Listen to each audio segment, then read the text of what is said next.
ಓಂ ನಮಃ ಶಿವಾಯ. ಜೈ ಶ್ರೀಕೃಷ್ಣ, ಜೈ ಶ್ರೀರಾಮ್. ಸ್ವಾಮಿ ಗುರುಗಜ. ನನ್ನೆಲ್ಲ ಪ್ರೀತಿಯ ವೀಕ್ಷಕರಿಗೆ ಶಿವಾಯಂ ಕನ್ನಡ ಆಧ್ಯಾತ್ಮಿಕ ಚಾನೆಲ್ಗೆ ಸ್ವಾಗತ.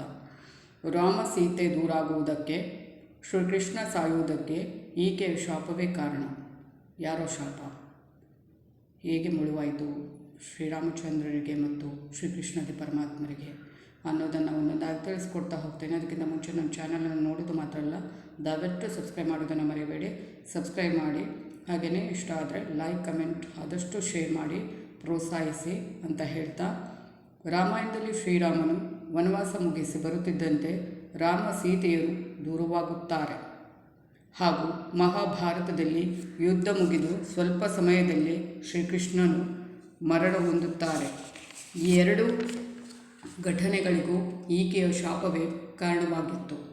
ಶಾಪವನ್ನು ನೀಡಿದ ಮಹಿಳೆ ಯಾರು? ಭಗವಾನ್ ವಿಷ್ಣು ರಾಮಾಯಣದಲ್ಲಿ ರಾಮನಾಗಿ ಅವತರಿಸಿದರೆ, ಮಹಾಭಾರತದಲ್ಲಿ ಶ್ರೀಕೃಷ್ಣ ಪರಮಾತ್ಮರಾಗಿ ಅವತರಿಸುತ್ತಾರೆ. ಈ ಎರಡೂ ಅವತಾರದಲ್ಲೂ ಶ್ರೀಕೃಷ್ಣ ಪರಮಾತ್ಮರು ಸಾಕಷ್ಟು ನೋವನ್ನು ಅನುಭವಿಸಿದ್ದಾರೆ. ರಾಮಾಯಣದಲ್ಲಿ ವನವಾಸ, ಪತ್ನಿಯಿಂದ ದೂರಾಗುವಿಕೆಯ ನೋವಾದರೆ, ಮಹಾಭಾರತದಲ್ಲಿ ಶ್ರೀಕೃಷ್ಣ ಪರಮಾತ್ಮರು ಕೊನೆಯ ಸಮಯ ಬಂದಾಗ ಒಬ್ಬಂಟಿಯಾಗಿ ಕಾಡಿನಲ್ಲಿ ವಾಸಿಸಬೇಕಾಗುತ್ತದೆ. ವಿಷ್ಣು ತನ್ನ ಈ ಎರಡೂ ಅವತಾರಗಳಲ್ಲಿ ಅನುಭವಿಸಿದ ನೋವಿಗೆ ಈಕೆಯ ಶಾಪವೇ ಕಾರಣ. ಯಾರು ಈಕೆ? ಮೊದಲನೇದಾಗಿ ನೋಡೋದಾದರೆ, ಬಲಿಯ ದುರಾಸೆ. ದೇವರಾಜ ಇಂದ್ರನ ಮಗನೇ ಕಿಷ್ಕಿಂಧೆಯ ರಾಜನಾದ ಬಲಿ. ಬಲಿಯನ್ನು ವಾಲಿ ಎಂದು ಕರೆಯಲಾಗುತ್ತದೆ. ಈತನ ಸ್ವಭಾವ ಹೇಗಿತ್ತೆಂದರೆ, ಸ್ವತಃ ಈತನೇ ತನ್ನ ಸಹೋದರನ ರಾಜ್ಯವನ್ನು ಕಿತ್ತುಕೊಂಡು ಅವನ ಪತ್ನಿಯನ್ನು ಕೂಡ ತನ್ನ ವಶಕ್ಕೆ ಪಡೆದುಕೊಳ್ತಾನೆ. ಇದರಿಂದ ನೊಂದ ಬಲಿಯ ಸಹೋದರ ಸುಗ್ರೀವನು ತನ್ನ ಅಣ್ಣನ ಪಾಪಕ್ಕೆ ತಕ್ಕ ಪಾಠ ಕಲಿಸಬೇಕೆಂದು ಶ್ರೀರಾಮಚಂದ್ರರ ಬಳಿ ತನಗೆ ಸಹಾಯ ಮಾಡುವಂತೆ ಕೇಳಿಕೊಳ್ಳುತ್ತಾನೆ. ಶ್ರೀರಾಮನ ಬಳಿ ಸಹಾಯ ಕೇಳಿದ ಸುಗ್ರೀವನು ರಾಜ್ಯ ಮಡದಿನ ಕಳೆದುಕೊಂಡು ಶ್ರೀರಾಮರ ಬಳಿಗೆ ಬರುತ್ತಾರೆ. ಪ್ರಭು, ನಿಮ್ಮಿಂದ ನನಗೆ ಒಂದು ಸಹಾಯವಾಗಬೇಕಿದೆ, ಮಾಡುವಿರಾ ಎಂದು ಕೇಳುತ್ತಾನೆ. ಆಗ ಶ್ರೀರಾಮಚಂದ್ರರು ನನ್ನಿಂದ ಸಾಧ್ಯವಾಗುವುದಾದರೆ ಖಂಡಿತ ಮಾಡುತ್ತೇನೆ ಎನ್ನುವ ಭರವಸೆಯನ್ನು ನೀಡುತ್ತಾರೆ. ಆಗ ಸುಗ್ರೀವನು ತನ್ನ ಸಹೋದರ ಬಲಿ ಮಾಡಿದ ಎಲ್ಲ ಪಾಪದ ಕಾರ್ಯಗಳನ್ನು ರಾಮನ ಬಳಿ ಹೇಳಿಕೊಂಡು ಬಲಿಯ ವಿರುದ್ಧ ಯುದ್ಧ ಮಾಡಬೇಕೆಂದು ಕೇಳಿಕೊಳ್ಳುತ್ತಾನೆ. ಹಾಗೆಯೇ ರಾಮ ಮತ್ತು ಬಲಿಯ ಯುದ್ಧ ಶುರುವಾಗುತ್ತೆ. ಸುಗ್ರೀವನ ಕೋರಿಕೆಗೆ ಒಪ್ಪಿದ ಬಲಿಯ ವಿರುದ್ಧ ಯುದ್ಧ ಮಾಡಲು ಮುಂದಾಗುತ್ತಾರೆ. ಹಾಗೆಯೇ ಯುದ್ಧ ಮಾಡುವ ಸಮಯದಲ್ಲಿ ಶ್ರೀರಾಮಚಂದ್ರರು ಬಲಿಗೆ ತನ್ನ ಬತ್ತಳಿಕೆಯಲ್ಲಿದ್ದ ಗುಪ್ತ ಬಾಣವೊಂದನ್ನು ಹೊಡೆಯುತ್ತಾರೆ. ರಾಮನ ಬಾಣದ ಪ್ರಭಾವದಿಂದಾಗಿ ಬಲಿ ಸ್ಥಳದಲ್ಲೇ ಹತನಾಗುತ್ತಾನೆ. ಬಲಿಯ ಪತ್ನಿ ತಾರಾ ಅಪ್ಸರೆ. ಎತ್ತ ಬಲಿಯ ಮರಣದ ನಂತರ ಆತನ ಪತ್ನಿ ತಾರಾ ತುಂಬ ದುಃಖಕ್ಕೆ ಒಳಗಾಗುತ್ತಾಳೆ. ಬಲಿಯ ಹೆಂಡತಿ ತುಂಬ ಸುಂದರ ಸ್ತ್ರೀಯಾಗಿದ್ದಳು ಹಾಗೂ ಅವಳು ಅಪ್ಸರಿಯಾಗಿದ್ದಳು. ಆಕೆಯ ಸೌಂದರ್ಯಕ್ಕೆ ಎಂಥವರೇ ಆದರೂ ಮರುಳಾಗಿ ಬಿಡುತ್ತಿದ್ದರು.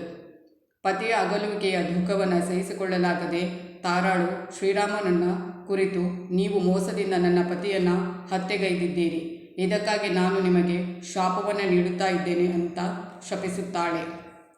ಹಾಗೆಯೇ ತಾರಾಳ ಶಾಪ. ತಾರಾ ಶ್ರೀರಾಮಚಂದ್ರನಿಗೆ ಎಂಥ ಶಾಪವನ್ನು ನೀಡುತ್ತಾಳೆ ಗೊತ್ತೇ? ನಾನು ಹೇಗೆ ನನ್ನ ಅರ್ಧ ಆಯುಷ್ಯಕ್ಕೆ ತನ್ನ ಪತಿಯನ್ನು ಕಳೆದುಕೊಂಡೆನೋ, ಹಾಗೆ ನೀವು ಕೂಡ ವಿವಾಹವಾಗುತ್ತಿದ್ದಂತೆ ನಿಮ್ಮ ಪತ್ನಿಯಿಂದ ದೂರ ಆಗುವಂತಾಗಲಿ ಎನ್ನುವ ಕಠಿಣ ಶಾಪವನ್ನು ನೀಡುತ್ತಾಳೆ ತಾರಾ.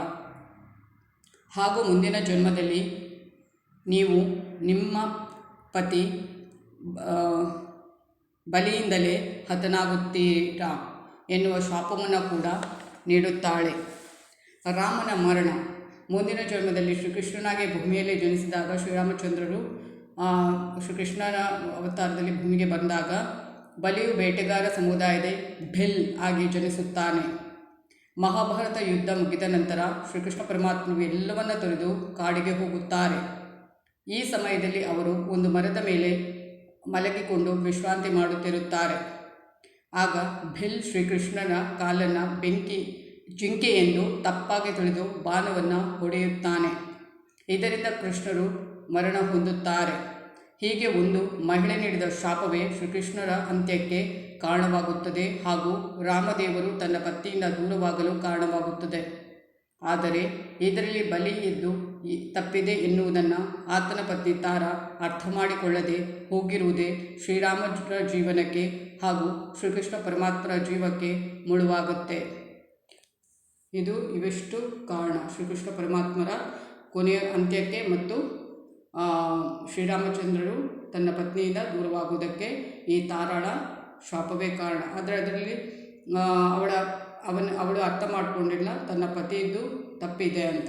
ಅವಳು ಅದನ್ನೆಲ್ಲ ಮಾಡದೆ ಅವರಿಗೆ ಶಾಪವನ್ನು ಕೊಡುವಂಥದ್ದು. ಅನಂತರ ಅವನು ಏನಿರ್ತಾನೆ ಬಲಿ, ಅವನು ಬೆಲ್ಲಾಗಿ ಮಾಡಿಕೊಂಡು ಮರುಜನ್ಮ ಪಡೆದುಕೊಂಡು ನೆಕ್ಸ್ಟ್ ಜನ್ಮದಲ್ಲಿ ಶ್ರೀಕೃಷ್ಣ ಪರಮಾತ್ಮರು ಮಲಗಿದಾಗ ಅವರ ಕಾಲನ್ನು ಜಿಂಕೆ ಅಂತ ಬಾಣದಿಂದ ಎನಿಸಿ ಹೊಡೆದು ಸಾಯಿಸುವಂಥದ್ದು. ಇವೆಷ್ಟು ಈ ಒಂದು ಕಥೆ. ಮುಂದಿನ ಒಂದು ಉಪಯುಕ್ತ ಮಾಹಿತಿಯೊಂದಿಗೆ ಭೇಟಿ ಆಗ್ತೀನಿ. ಅಲ್ಲಿವರೆಗೆ ನನ್ನೆಲ್ಲ ಪ್ರೀತಿ ವೀಕ್ಷಕರಿಗೆ ಧನ್ಯವಾದ.